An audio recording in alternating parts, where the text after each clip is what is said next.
I know.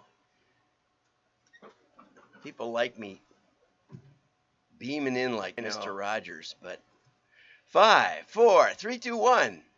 I'm John Miglosh for the Wisconsin TMA and the International Society for Strategic Marketing.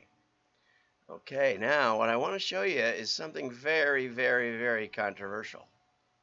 You may not even believe it, but we're going to watch a video of Google Analytics looking at a specific website that has no traffic. We'll start, and this is a launch of this website. Watch what happens. You won't believe it. Well, you might believe it. Oops, let's get over here to, and I'm on the wrong button. We'll go back. It's just too good to watch. As usual, I'm on the wrong button. Here we go. Okay, no traffic. Watch what happens. It goes up. It pauses. It's got all different pages are being clicked. Active users. Look at that. Active users, 4,000 on a site. That's pretty good from 0. The title of this YouTube video is Tricking Google Analytics. And we're going to cover that later in the show. We're going to talk about what is going on out there. It's not even bots. It's so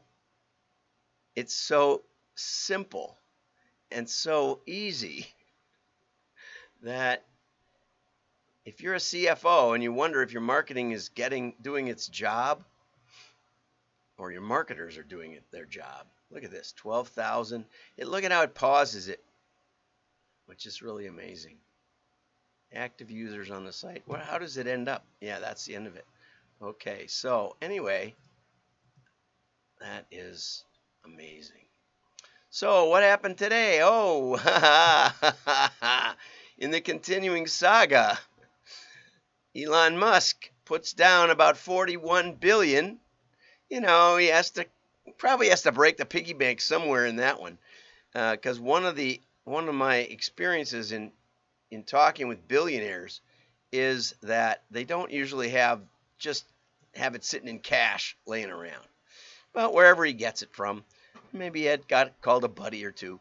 He offered $54 a share, which he said is 50% higher than what it was trading at when he started buying it last week. My wife said, "Why didn't you buy some?" I said, "I'm not going to buy Twitter. They kicked you off." She said, "I know." He said, "I buy ethical companies. I might buy it after he buys it, but then he says he's taking it private." So his main reason, apparently he did a survey of his, a Twitter survey, and asked if anybody believed that Twitter was fundamentally for free speech. And everybody said no. I mean, how can you not say no when they can ban a sitting president? They can ban, they banned my wife. They banned thousands of people, millions. No, I don't know, but thousands at least. It was a big deal. And, that's not free speech. That's not how free speech goes. If you think that somebody should be banned because their speech offends you, you don't have a clue on free speech. Because almost no matter what you say, you're going to offend somebody, right? So if free speech's definition is inoffensive speech, then there's no free speech. And I don't know if people get that, but that is it. Free speech is the right to say something that will offend. That's it. It'll offend the government, will offend your neighbor. Now, going over there with a rake and hitting him on the head, it's different. Very, very different. Somebody has.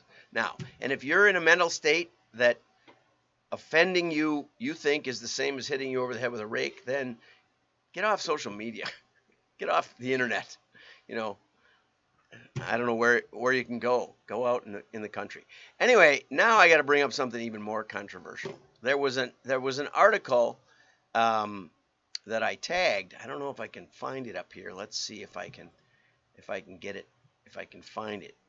It was basically saying that the internet grew the most in 15 years. It's up to 189 billion ad spend probably per year. I don't see that. I don't see that link right now. Oh yeah, advertising age. Okay, so let's open that link and see if I can get it to come up. We only need the headline. I'm obviously doing too much today. Yeah, here we go. So let's go there. It says digital media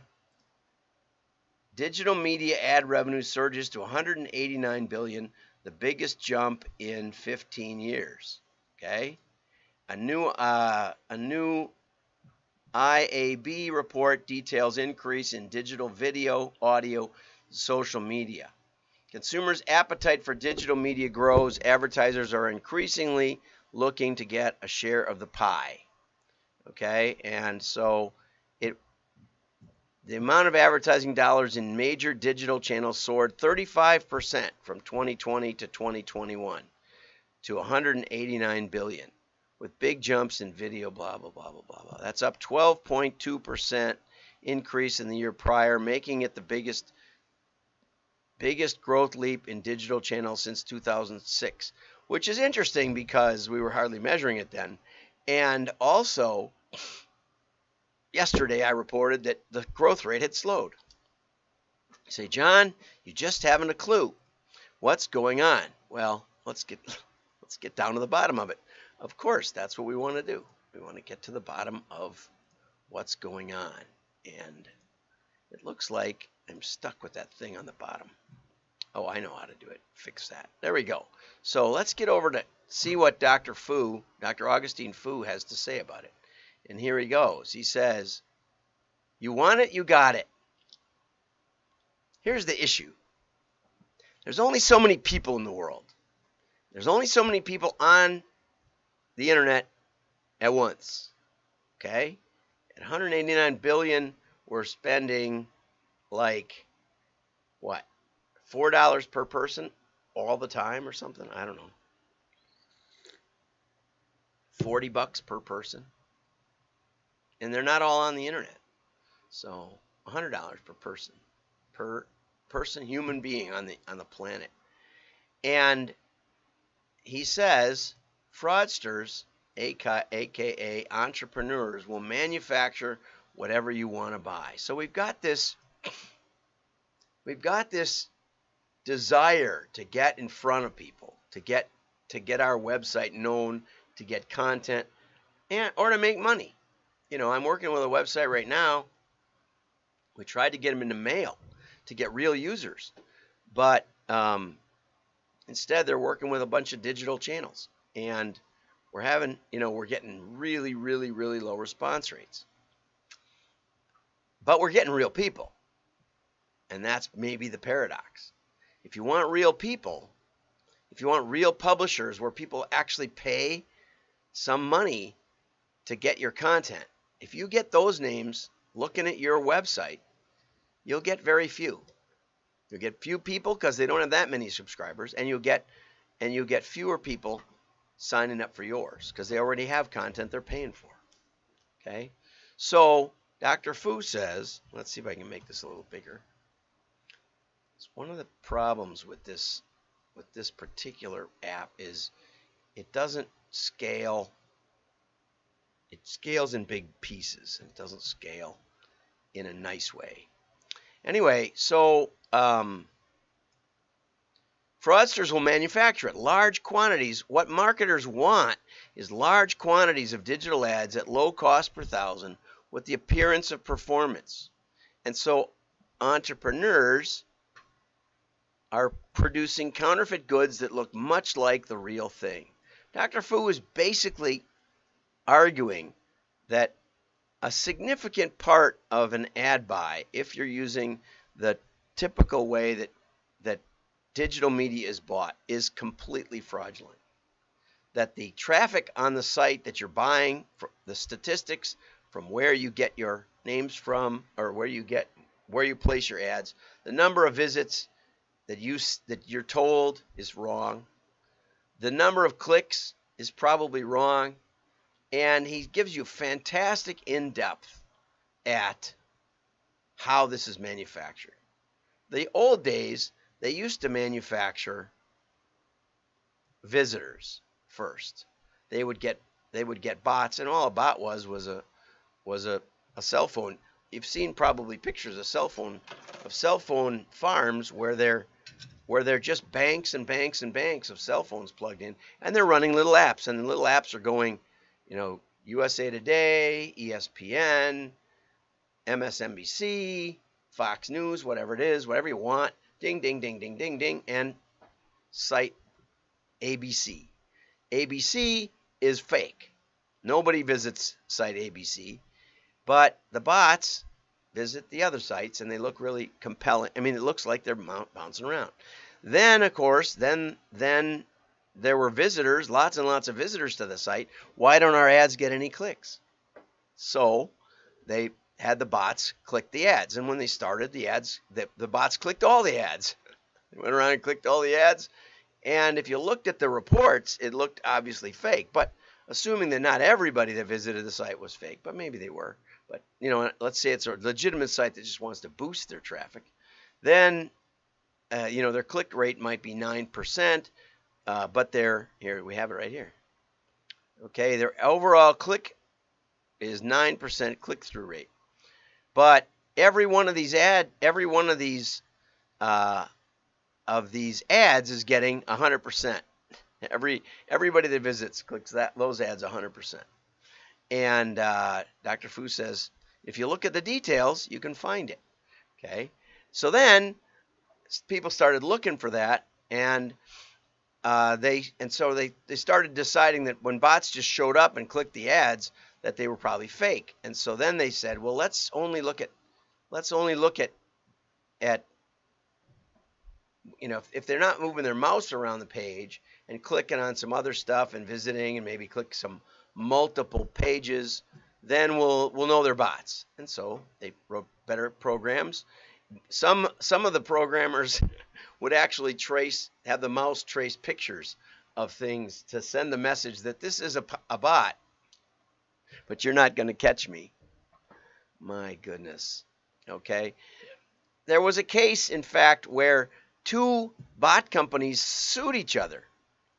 Criteo sued rival Steelhouse, and then Steelhouse sued Criteo back, and they sued each other for being so unfair with the amount of click fraud they were doing. What they were trying to do was, you say, well, I'm looking at the attribution of the sources of who clicks. And so what these bot companies would do is try to flood your site with clicks, so many clicks that no matter, even if somebody really clicked your ad, they'd sneak a click after it and claim the attribution. My word. And so Dr. Fu explains how click patterns can spot the bots. I didn't understand that, I'll admit it. You might want to talk to Fu Analytics about that. So then, fake traffic. So some advertisers want traffic to their sites so that they can sell that to advertisers. They don't care about the traffic. They just care about it looking like there's traffic. And basically, you're buying wholesale traffic, buying bots, and selling it as legitimate people traffic. And so, anyway, obviously, it's way in depth. I've got it all highlighted for you. Get over to wdma.org, and you can read the whole thing, and massively interesting how to click it, or how to stop it. But basically, what Dr. Fu says, there's fraudulent invoicing, there's fraudulent posting of ads. So they're saying they're posting an ad that you owe them money for. They're saying they get clicks that you owe them money for. None of it might be happening. Nobody's checking. They're even claiming sales by flooding your site with cookies, or flooding your site with other clicks and other bots. You're getting the sale from other sources, but they're going to get credit for it. What's the alternative? Stop for a while. That's how Uber discovered it. That's how Procter & Gamble discovered it. The other thing is, do some mail. Mail has to be delivered to an actual household, and it has to be looked at or it piles up. And it's looked at by a decision maker, because You don't let your kids decide what mail to throw out, right? There's probably only one person, or maybe two, in your house that goes through the mail and throws it out. So it's a decision maker. You know it's getting delivered. My word. And you can actually find out what the marketplace wants. So let's go over to Sales-Huey, who says, direct response copy tip. Testimonial trap. This is really interesting, I thought. Make sure your testimonials are working for you, not against you. Let's evaluate the too perfect testimonial. I know you want testimonials to look sharp and feature good-looking, smiling people who are perfectly articulate in beautiful language. There's a problem. It looks fake, and your prospects can sense that.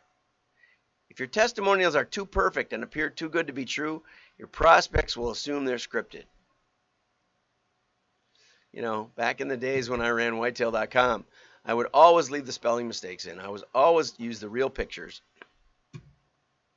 And one of the guys now says they're too junky looking. Well, I got a lot of comments saying that they obviously were authentic. So, if they're too scripted, you've destroyed all the authenticity you work so hard to build up and maintain. Instead, wholeheartedly embrace your raw, unedited testimonials, warts and all.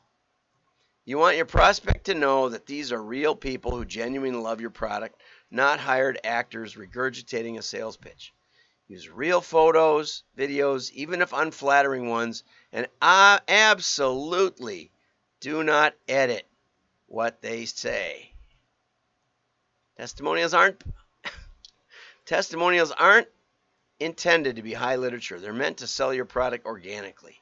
A poorly written, disjointed sentence or video sounds more real and provides more credibility. What great wisdom there from Sales-Huey. Thanks, Craig. Have a great day. Like and share. Your friends will know you're smart. Stop the digital. Stop it all. I used to say, let the mail ride along. You know, you can still test mail while digital is floating around in the breeze. No. If you're a CFO listening to this today, stop. Stop for a week. See if you're still billed. It's like the lady who turned off everything electric in her house and the meter still kept running. That's what you're facing. You know how to spot embezzlers. That's what you're facing. Have a great